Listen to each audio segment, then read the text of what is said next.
High dear students, তোমাদের সকলকেই বাংলার স্কুলে ওয়েলকাম। চলো আজকে আমরা আলোচনা করব তোমাদের ইতিহাসের বড় প্রশ্নের সাজেশন নিয়ে। আজকে আমরা প্রথম প্রশ্ন আলোচনা করব, সেটা হচ্ছে পেশাদারি ইতিহাস বলতে কি বোঝো? অপেশাদারি ইতিহাসের সঙ্গে পেশাদারি ইতিহাসের পার্থক্য কি? ভীষণই ইম্পর্টেন্ট একটি প্রশ্ন। মনে করো তোমাদের 2025 সালে 100% এই প্রশ্নটি আসছে। ওকে, দেখো প্রথম প্রশ্ন যেটা রয়েছে, পেশাদারি ইতিহাস বলতে কি বোঝায়, এটার জন্য 3 মার্কস রয়েছে, এবং অপেশাদারি ইতিহাসের সঙ্গে পেশাদারি ইতিহাসের সম্পর্ক কি, সেটার জন্য 5 মার্কস রয়েছে। তো আমরা দুটো পার্টে অ্যান্সারটা লিখেছি। দেখো আমি তোমাদের মেইনলি অ্যান্সারটা একবার রিডিং পড়ে দেবো, দিয়ে তোমরা নোটটা নিজেরাই লিখবে এটা দেখে দেখে, এবং আমি রিডিং পড়ার সাথে সাথে আমি তোমাদের নোটটাকে ইজি ভাবে এক্সপ্লেন করে দেবো, যেন তোমরা ইজিলি মুখস্থ করতে পারো। ওকে, এবং নোটটা এমন ভাবে লেখা হয়েছে যেন তোমরা 8-এ 8 পাও। ওকে, তো এখান থেকে কিছু আর কাটার চেষ্টা করো না, খুব ছোট করে লেখা রয়েছে এবং স্ট্যান্ডার্ড নোট একটা। দেখো সরি, প্রথম যে পয়েন্টটা রয়েছে সেটা হচ্ছে পেশাদারি ইতিহাস বলতে কি। আচ্ছা সরি আমি একটু ঠিক করে নিই সেটিংটা। দেখো প্রথম পয়েন্টটা কি রয়েছে, প্রথম পয়েন্টটা রয়েছে পেশাদারি ইতিহাস বলতে আমরা কি বুঝবো। ওকে, দেখো ইতিহাস হলো আসলে মানব স্মৃতির অতীত কর্মকাণ্ডের কালানুক্রমিক ও ধারাবাহিক লিখিত বিবরণ। তাহলে ইতিহাস কি? ইতিহাস হচ্ছে মানবের যে স্মৃতি রয়েছে সেই স্মৃতির কর্মকাণ্ডের কালানুক্রমিক ও ধারাবাহিক লিখিত বিবরণ। সিম্পল ভাষায় বলতে গেলে দেখো ইতিহাস এটাই যেটা জাস্ট আগের মুহূর্তে হয়ে গেল। এই যে এক সেকেন্ড আগে আমি কথাটা বললাম, এটাও একটা ইতিহাস, তাই কি না? অর্থাৎ অতীতে কোনো কিছু ঘটে যাওয়া, সেটা হচ্ছে ইতিহাস।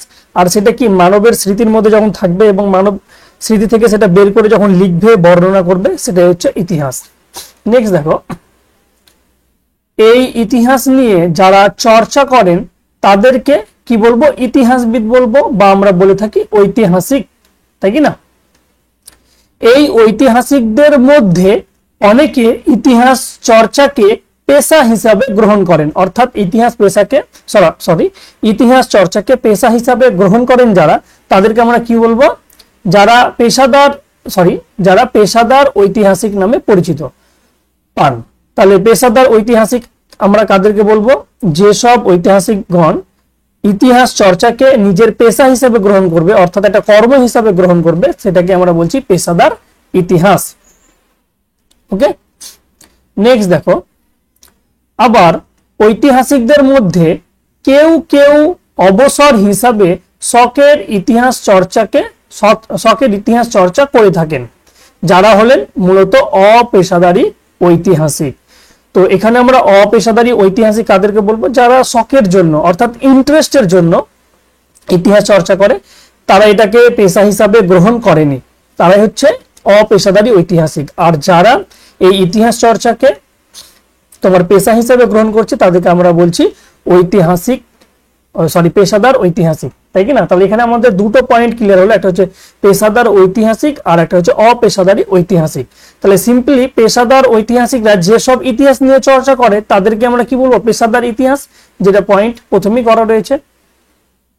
নেক্সট দেখো, নেক্সট যে পয়েন্ট রয়েছে সেটা হচ্ছে বর্তমানকালে বিভিন্ন বিশ্ববিদ্যালয়ে পেশাদারি ভিত্তিতে নানা ধরনের ঐতিহাসিক গবেষণার কাজ হয়ে চলেছে। অর্থাৎ আমরা যদি দেখি বর্তমানে পৃথিবীর বিভিন্ন বিশ্ববিদ্যালয়ে, সেটা ভারতবর্ষের হোক বা ইউরোপের, আমেরিকার বিভিন্ন বিশ্ববিদ্যালয়ে আমরা কি দেখছি? ইতিহাসকে নিয়ে চর্চা হচ্ছে। রিসেন্টলি দেখবে আমাদের ইন্ডিয়ান ইতিহাসকে নিয়ে ভীষণভাবে চর্চা হচ্ছে। আমরা যদি আমাদের ইতিহাসকে জানি, মানে ভারতীয় হিসেবে দেখবে তুমি গর্ব ফিল করবে। আপাত দৃষ্টিতে মনে হতে পারে যে বর্তমানে যে আমেরিকা আছে, ইউরোপ আছে, এটা খুব ডেভেলপমেন্ট, তাই কি না? কিন্তু আমরা যদি ভারতের ইতিহাস দেখি, এই হরপ্পা সভ্যতা, মহেঞ্জোদারো সভ্যতা, এই হরপ্পা সভ্যতা, মহেঞ্জোদারো সভ্যতা হচ্ছে পৃথিবীর সেই সময়কার শ্রেষ্ঠ তোমার সময়কাল, যেটা ভারতের ইতিহাসকে কি করে? গৌরবান্বিত করে।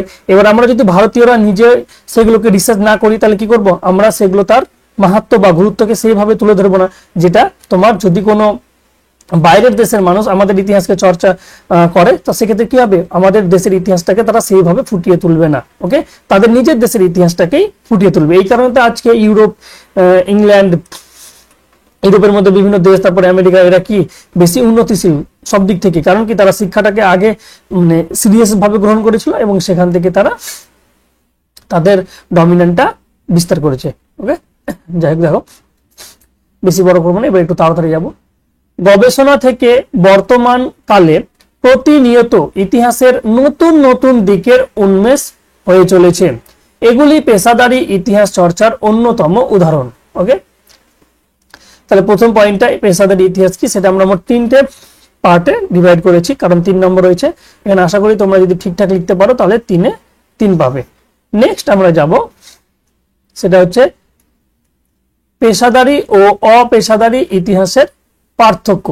তো পেশাদারি আর অপেশাদারি ইতিহাসের মধ্যে পার্থক্য দেখো, প্রথমে আমরা লিখেছি পেশাদারি ইতিহাস, আর একদিকে আছে অপেশাদারি ইতিহাস, আর এখানে আমাদের রয়েছে বিষয়। প্রথম পয়েন্ট কি, সেটা হচ্ছে উদ্ভব, অর্থাৎ কোথা থেকে উদ্ভব হলো। দেখো, প্রকৃত পক্ষে ঊনবিংশ শতকের শেষ দিকে জার্মানির বিভিন্ন বিশ্ববিদ্যালয় এবং ইউরোপের অন্যান্য শিক্ষা প্রতিষ্ঠানে ইতিহাস চর্চার কাজ পেশাদারির ভিত্তিতে শুরু হয়। তাহলে পেশাদারির ভিত্তিতে ইতিহাস চর্চার কাজ প্রথম কোথায় শুরু হয়েছিল, জার্মানি এবং ইউরোপের বিভিন্ন বিশ্ববিদ্যালয়। বাস এইটুকুই মনে রাখো। অপেশাদারি, দেখো অপেশাদারি ইতিহাস চর্চা 19 শতকের অনেক আগেই, অর্থাৎ আমরা বলতে পারি প্রাচীন কাল থেকেই শুরু হয়েছে বলা যায়। দেখো, গ্রিক ইতিহাসবিদ হেরোডোটাস, তারপরে এটা হবে থুকিডিটিস, একসাথে হবে, হ্যাঁ তোমরা লিখে নেবা, থুকিডিটিস অপেশাদারি ইতিহাসের সঙ্গে যুক্ত ছিলেন।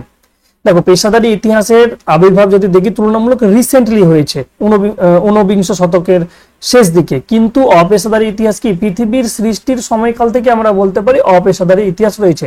যেমন হেরোডোটাস, থুকিডিটিস, এরা তোমার প্রাচীন ঐতিহাসিক, আর এরা মূলত অপেশাদারি ইতিহাসের সঙ্গে যুক্ত ছিল। অর্থাৎ ওই সময় তো আর ইতিহাস চর্চার জন্য কেউ বেতন দিত না থুকিডিটিসকে বা হেরোডোটাসকে, তারা তাদের নিজের ইন্টারেস্ট থেকে ইতিহাস চর্চাগুলো করত, তাই কি না? আশা করি তোমাদের এই উদ্ভবের পয়েন্টটা ক্লিয়ার হয়েছে। নেক্সট দেখো, নেক্সট হয়েছে 2 নম্বর পয়েন্ট, আর্থিক সংকল্প। দেখো, পেশাদারি ইতিহাস চর্চায় আর্থিক সম্পর্কের বিষয়টি জড়িয়ে থাকে। যেহেতু পেশাদারি হিসেবে গ্রহণ করছে, তাহলে টাকা পয়সা তো দেবে। টাকা পয়সা মিলে কে দেয়? বিভিন্ন সরকার। যেমন আমাদের ভারত সরকার ভারতের ইতিহাস জানার জন্য এই যে মহেঞ্জোদারো সভ্যতা বলো, হরপ্পা সভ্যতা যে বলো, আমরা জানতে পেরেছি, এর জন্য এবং আরো যে ডিটেলসে জানার প্রয়োজন, তার জন্য কি করতে হবে? ইনভেস্ট করতে হবে। তাহলেই তো পেশাদার ইতিহাসটা সেখানে কাজ করতে পারবে। তো সেক্ষেত্রে আর্থিক দিক থেকে যদি দেখি, তাহলে পেশাদারি ইতিহাসের সঙ্গে আর্থিক সম্পর্কটা কিন্তু ওতপ্রোতভাবে যুক্ত বা জড়িত, তাই কি না? এই চর্চার জন্য অনেক সময় বিভিন্ন সরকারি প্রকল্প থেকে আর্থিক সহায়তা আসে, আর টাকাটা কোথায় আসে? বিভিন্ন সরকার থেকে। নেক্সট দেখো, এই ইতিহাস চর্চার ক্ষেত্রে সাধারণত অধিক সহায়তা মেলে না, আর্থিক সহায়তা মেলে না। অর্থাৎ এখানে একজন নিজের ইচ্ছাই সেই ইতিহাস চর্চা করছে, এখানে কেউ তাকে টাকা পয়সা দেয় না। দেখো, ইতিহাসবিদ বা গবেষকগণ নিজের আর্থিক ব্যয়ে ইতিহাস চর্চা বা গবেষণা কাজ করে থাকেন। ওকে, নেক্সট 3 নম্বর পয়েন্ট, সেটা হচ্ছে পদ্ধতি। দেখো, এই ইতিহাসবিদগণ তাদের গবেষণার কাজে খুব উন্নত মানের আধুনিক বিজ্ঞানসম্মত পদ্ধতি ব্যবহার করে থাকেন। তাহলে এখানে যেহেতু সরকার ফান্ড করছে, সরকার বিভিন্ন টেকনোলজিও প্রোভাইড করবে, তার জন্য টাকা পয়সাও দেবে। কিন্তু এখানে যে নিজের ইন্টারেস্ট থেকে ইতিহাসকে জানার চেষ্টা করছে অপেশাদার ইতিহাসের ক্ষেত্রে, সে কি সেই পরিমাণ খরচ করতে পারবে? অবশ্যই পারবে না। তাহলে দেখো, এই ইতিহাসবিদগণ সাধারণত স্থানীয় তোমার কোনো তথ্য বা ক্ষেত্র সমীক্ষা প্রভৃতি পদ্ধতি ব্যবহার করে থাকেন। তো এখানে যারা নিজে ইতিহাস লিখছে বা রিসার্চ করে, তারা কি স্থানীয় যে তথ্যগুলো আছে বা সমীক্ষাগুলো আছে সেগুলোকেই অ্যানালাইসিস করে। নেক্সট 4 নম্বর পয়েন্ট, সেটা হচ্ছে সময়। দেখো, এই ইতিহাস চর্চা হলো একটি সর্বক্ষণের কাজ। গবেষকগণ বা ইতিহাসবিদগণ তাদের প্রধান পেশা হিসাবে ইতিহাস চর্চার কাজে করে থাকেন। অর্থাৎ এখানে যেসব ঐতিহাসিকরা পেশা হিসাবে গ্রহণ করেছে ইতিহাসকে, তারা কি করবে, তারা শুধুমাত্র ইতিহাসকে নিয়ে চর্চা করে থাকবে সবসময়, তাই কি না? কিন্তু এক্ষেত্রে যে ব্যক্তি ইতিহাসকে চর্চা করছে তার সাইড একটা ইনকাম থাকতে হবে, নাহলে তো জীবনযাপন করা যাবে না, তারা তো সংসার রয়েছে, তাই না? তাহলে দেখো, অধিকাংশ ক্ষেত্রেই অপেশাদারী ইতিহাস চর্চায় গবেষকগণ তাদের ইতিহাস চর্চার কাজটিকে একটি আংশিক সময়ের কাজ হিসেবে গ্রহণ করে থাকে। অর্থাৎ তার মেন কাজ করার পর যে বাকিটুকু সময় থাকে সেই ইন্টারেস্টের জন্য এই কাজটা করে থাকে। যেমন আমি তোমাদের এই যে ইউটিউবে ক্লাস 12 এর পলিটিক্যাল সায়েন্স আর হিস্ট্রির তোমাদের জন্য অ্যান্সার দিচ্ছি বা এক্সপ্লেন করছি, এটা কিন্তু আমার কি বলতো পার্ট টাইম কাজ একটা, এটা আমার একটা ইন্টারেস্ট আছে, অর্থাৎ আমার এটা করতে ভালো লাগে বলে করছি, এটা আমার অপেশাদার, আমার একটা পেশা অন্য আছে অবশ্যই, তাই কি না? সেটা পরে আলোচনা হবে। যাই হোক, নেক্সট দেখো, সেটা হচ্ছে ব্যাপ্তি। দেখো, বর্তমানে অধিকাংশই বড় ধরনের প্রেক্ষাপটের ইতিহাসকে পেশাদারী ইতিহাসবিদগণ বর্তমানে অধিকাংশ বড় ধরনের প্রেক্ষাপটে ইতিহাস চর্চা পেশাদারী ইতিহাসবিদ করে থাকেন, অর্থাৎ ইতিহাস চর্চাটা পেশাদারী ইতিহাসরা করে থাকছে। দেখো, এক্ষেত্রে সামগ্রিকভাবে জাতি বা রাষ্ট্রের উত্থান পতন, সমাজ ব্যবস্থা, অর্থনীতি, রাজনীতি, ধর্মনীতি সহ বিভিন্ন দিকগুলির উপর আলোচনা করা হয়। অর্থাৎ এখানে ক্ষেত্রটা অনেক বিশাল পরিধিটা, তাই কি না? সরি, যদি দেখি এইদিকে, দেখো, বর্তমান কালে অপেশাদারী ইতিহাস তুলনামূলকভাবে ক্ষুদ্র প্রেক্ষাপটে হয়ে থাকে, তাহলে ক্ষেত্রটা কম। এক্ষেত্রে ব্যক্তিগত উদ্যোগে যে সমস্ত স্থানীয় ইতিহাস চর্চাগুলি হয়ে থাকে সেগুলি স্থানীয় ইতিহাসকে তুলে ধরে। ওকে, তো এই ছিল তোমাদের পেশাদারী আর অপেশাদারী ইতিহাসের মধ্যে একটা তুলনামূলক আলোচনা। এখানে 5টা পয়েন্ট রয়েছে, তোমরা যদি 5টা পয়েন্ট ঠিকঠাক লিখতে পারো তাহলে এখানে তোমরা শিওর 5-এ 5 পাবে, অর্থাৎ একটা 8 নম্বর পাবে। দেখো, তোমরা কি করবে, যারা লং টাইম 2025 সালের জন্যই উচ্চ মাধ্যমিক ইতিহাসে প্রিপারেশন নিচ্ছ, তারা দেখবে ডেসক্রিপশন বক্সে যাবে, ডেসক্রিপশন বক্সে একটা প্লে লিস্ট করা রয়েছে। ওকে, আমি একটু কালারটা চেঞ্জ করে নিই। একটা প্লে লিস্ট তৈরি করা রয়েছে, সেই প্লে লিস্টে দেখবে লেখা আছে যে এইচএস হিস্ট্রি এলএকিউ সাজেশন, অর্থাৎ সমস্ত এলএকিউ সাজেশন গুলো আমরা ওই প্লে লিস্টে পরপর আপলোড করবো যেন তোমাদের সুবিধা হয়। এছাড়াও নিচে দেখবে যে টেলিগ্রাম চ্যানেল রয়েছে, সেই টেলিগ্রাম চ্যানেলে যদি জয়েন করো তাহলে তোমরা এই নোটের পিডিএফটা পেয়ে যাবে। ওকে, আর এই নোটের পিডিএফটা পাওয়ার পর তোমরা কিন্তু এই পিডিএফ থেকে মুখস্থ করবে না, অবশ্যই এই পিডিএফ এর লেখাটা তোমরা নিজের হাতে লিখবে, কারণ নোট মুখস্থ করার ক্ষেত্রে যদি নিজে একবার লিখো তাহলে তোমার মাথায় কিন্তু সেট হয়ে যাবে। আর এই নোটটা বোঝার পর তুমি জাস্ট একবার নোটটা লিখো, দেখো ইজিলি তোমার মাথায় 100% সেট হয়ে যাবে, মুখস্থ করার সেরকম প্রয়োজন থাকবে না। এবং যদি তোমাদের ভিডিওগুলো এবং ক্লাসগুলো ভালো লেগে থাকে তাহলে অবশ্যই তোমরা তোমাদের বন্ধুদের সঙ্গে শেয়ার করো এবং বাংলার স্কুলকে সাপোর্ট করো।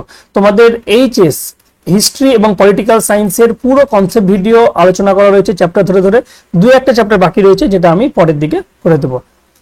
তো চলো, দেখা হবে নেক্সট ক্লাসে। থ্যাংক ইউ, জয় হিন্দ।